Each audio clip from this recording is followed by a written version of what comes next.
Big Boss Malayalam season 7 99th day live അപ്ഡേറ്റുകളിലേക്ക് പോവാം. Mirror task ആണ് ഇപ്പോൾ ലൈവിൽ നടന്നുകൊണ്ടിരിക്കുന്നത്. ഓരോരുത്തരായിട്ട് ബിഗ് ബോസ് ആക്ടിവിറ്റി ഏരിയയിലേക്ക് വിളിപ്പിച്ച് സംസാരിക്കാൻ പറയുന്നുണ്ട്. മിററിൽ നോക്കി സംസാരിക്കണം. അപ്പൊ അനുമോളുടെ അവസരമായിരുന്നു. അനുമോളെ വിളിപ്പിച്ചു. നിരവധി വെല്ലുവിളികളിലൂടെയാണ് അനുമോൾ ഇവിടം വരെ എത്തി നിൽക്കുന്നത്. ഉള്ളുരുകി മറ്റുള്ളവരുടെ പരിഹാസം പേടിച്ച് കരയാൻ പോലും പറ്റാതെ കണ്ണീരടക്കി പിടിച്ച് അനുമോൾക്ക് നിൽക്കേണ്ടി വന്നിട്ടുണ്ട്. ഒരുപാട് പ്രതികൂല സാഹചര്യങ്ങളും ഒറ്റപ്പെട്ടു പോയ അവസരങ്ങളും പിന്നെ ചില സമയത്ത് സുഹൃത്തുക്കളോടും കൺഫെഷൻ റൂമിലും ഒക്കെ അനുമോള് മനസ്സ് തുറന്നിട്ടുണ്ട്. ഇപ്പോൾ ഈ കണ്ണാടിയിൽ കാണുന്ന പ്രതിബിംബത്തോട് തന്നെ ഒരു സംസാരിക്കാനായിട്ടുള്ള അവസരമാണ് ഞാൻ തരുന്നതെന്ന് പറയുന്നുണ്ട്. അപ്പൊ അനുമോള് പറയുന്നു, ഞാൻ ഇവിടെ ഒരുപാട് ഫൈറ്റ് ചെയ്തിട്ടുണ്ട്, സ്ട്രഗിൾ ചെയ്തിട്ടുണ്ട്, ഞാൻ അതിൽ അഭിമാനിക്കുന്നു. ഇവിടുന്ന് ഇറങ്ങിയാൽ ഒന്നിനെയും ഞാൻ ഭയപ്പെടില്ല, ആർക്കും എന്നെ തോൽപ്പിക്കാൻ പറ്റില്ല, ആർക്കും എന്റെ മനസ്സ് വിഷമിപ്പിക്കാൻ പറ്റില്ല. 25 പേരിൽ 6 പേർക്കും ഇവിടം വരെ എത്തി നിൽക്കാൻ കഴിഞ്ഞ ദൈവത്തിന്റെ അനുഗ്രഹമാണ്, പ്രേക്ഷകരുടെ സ്നേഹമാണ്. ഒരാൾ വിജയിച്ചാൽ അത് എല്ലാവർക്കും കിട്ടിയതിന് തുല്യമായിട്ട് തന്നെ ഞാൻ കാണുന്നു. ഒരാൾ വിജയിച്ചാൽ അതിനൊരു ഭാഗമാവാൻ കഴിഞ്ഞതിൽ ഞാൻ ഒരുപാട് സന്തോഷിക്കുന്നു. ഒരുപാട് ഞാൻ കഷ്ടപ്പെട്ടിട്ടുണ്ട്, ഇനിയും കഷ്ടപ്പെടാനും ത്യാഗം സഹിക്കാനും ഞാൻ തയ്യാറാണ്. സ്ട്രോങ് ആയിട്ടുള്ള ലേഡിയാണ്, സ്ട്രോങ് വുമൺ ആണ്. ഞാൻ ഒരിക്കലും കരയില്ല എന്ന് പറഞ്ഞിട്ട് എന്നെ കൊണ്ട് പറ്റുന്നില്ല ബിഗ് ബോസ് എന്ന് പറഞ്ഞിട്ട് കരയുന്നുണ്ട്. ബിഗ് ബോസിന്റെ അടുത്ത് കരയുന്നുണ്ട്. സഹിക്കാൻ പറ്റാത്തത് കൊണ്ടാണ് ഞാൻ കരയുന്നത്. ഇനി ഇതുപോലുള്ള ഒരു പ്രശ്നവും വരുമെന്ന് തോന്നുന്നില്ല. എന്റെ ലൈഫുമായിട്ട് ഇനി മുന്നോട്ട് പോകാൻ ഞാൻ കരയാതെ സ്ട്രോങ് ആയിട്ട് തന്നെ ഇരിക്കും. എനിക്ക് എന്നോട് തന്നെ അഭിമാനം തോന്നുന്നു. പ്രൗഡ് ഫീലിംഗ് ആണ്. നല്ലത് മാത്രമേ എനിക്ക് വരുള്ളൂ, നല്ലത് മാത്രമേ വരുള്ളൂ.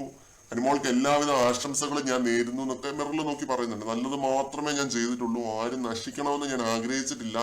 എനിക്ക് നല്ലത് മാത്രമേ വരുള്ളൂ, ഞാൻ നല്ലത് മാത്രമേ ചെയ്തിട്ടുള്ളൂ. ആവർത്തിച്ച് ഇത് തന്നെ പറയുന്നുണ്ട്. ഇതാണ് ലൈവില് അനുമോള് മിററിൽ നോക്കി പറഞ്ഞ കാര്യങ്ങള്. വള്ളി പുള്ളി തെറ്റാതെ പറഞ്ഞ ഓരോ മൈന്യൂട്ട് ഡീറ്റെയിലും ഞാൻ പറഞ്ഞിട്ടുണ്ട് കേട്ടോ. നോട്ട് ചെയ്ത് വെച്ചിട്ടാണ് പറയുന്നത്. ഈ സംസാരിച്ചതിനെ പറ്റിയൊക്കെയുള്ള ഒരു അഭിപ്രായം പറയാനാണെങ്കിൽ കുറെയൊക്കെ ജെന്യുവൻ ആയിട്ടാണ് കരുതുന്നതെന്ന് തോന്നുന്നു. ഇപ്പൊ ആക്ടിവിറ്റി ഏരിയയിൽ ബിഗ് ബോസിന്റെ അടുത്ത് അങ്ങനെ പൊട്ടിക്കറിഞ്ഞത് കുറെയൊക്കെ ആത്മാർത്ഥമായിട്ടാണെന്ന് ഇപ്പൊ തോന്നുന്നുണ്ട്. കാരണം ഈ ഒരാഴ്ച ഭയങ്കര ടഫായിട്ടുള്ള ഒരു വീക്ക് ആയിരുന്നു അനുമോളെ സംബന്ധിച്ചിടത്തോളം. ഒന്നാമത്തെ കാര്യം, പലരുടെയും ലൈഫ് വെച്ച് അനുമോൾ ഗെയിം കളിച്ചിട്ടുണ്ട്. അവരൊക്കെ അത് ഓരോ കാര്യങ്ങൾ വെളിയിൽ വന്ന് നേരിട്ട് അതൊക്കെ അനുഭവിച്ചിട്ട് അവരകത്ത് പോയി വീണ്ടും അനുമോളുടെ അടുത്ത് പറഞ്ഞതാണ്. അപ്പം അകത്ത് വെച്ച് തന്നെ അവരുടെ ഒരു പ്രഷർ അനുമോൾ അനുഭവിച്ചു. ഇനി വെളിയിൽ ഇറങ്ങി കാര്യമായിട്ട് ഒരു പ്രഷർ ഉണ്ടാവും എന്ന് തോന്നുന്നില്ല. എന്നുവെച്ചാൽ ഈ നെഗറ്റീവും കാര്യങ്ങളും ഒക്കെ അവിടെ വെച്ച് തന്നെ അങ്ങ് തീർന്നു. എല്ലാ ബാഗേജും അവിടെ വെച്ച് തന്നെ വിട്ടിട്ട് വരാവുന്നതേ ഉള്ളൂ. ഇപ്പൊ കരഞ്ഞതാണെ പോലും ഒരു ഇമോഷണൽ ബാഗേജ് ഇറക്കി വെച്ചതുപോലെയാണ്. അപ്പോൾ അങ്ങനെ കണ്ടാൽ മതി. ഞാൻ ഇതിനെ ആ രീതിയിൽ നോക്കി കാണുന്നുള്ളൂ. ഇപ്പൊ കഴിഞ്ഞ വർഷം ജാസ്മിൻ ജാഫറൊക്കെ നേരിട്ട പോലത്തെ ഒരു സംഭവമൊന്നും അനുമോൾക്ക് ഒരിക്കലും നേരിടേണ്ടി വരില്ല. അതാണ് ഞാൻ പറയുന്നത്. ഇപ്പൊ നമ്മൾ ഇതിനെപ്പറ്റി ഇങ്ങനെ പറഞ്ഞുകൊണ്ടിരുന്നിട്ട് ഒരു കാര്യമില്ല. നല്ല രീതിയിൽ തന്നെ പറയുന്ന മറ്റുള്ളവരുണ്ട്, മറ്റുള്ള ചാനൽസ് ഉണ്ട്, വലിയ വലിയ ആളുകളുണ്ട് അനുമോൾക്ക് വേണ്ടി സംസാരിക്കാനായിട്ട്. അപ്പോൾ ഇത്രേ പറയുന്നുള്ളൂ. ഇതാണ് പറയാനുള്ളത്. ജാസ്മിനൊക്കെ നേരിട്ട പോലത്തെ ഒരു അറ്റാക്കോ കാര്യങ്ങളോ ഒന്നും ഒരിക്കലും അനുമോൾക്ക് ഉണ്ടാവില്ല എന്ന് തന്നെ ഞാൻ പ്രതീക്ഷിക്കുന്നു, ആത്മാർത്ഥമായിട്ട് ആഗ്രഹിക്കുന്നു, പ്രാർത്ഥിക്കുന്നു.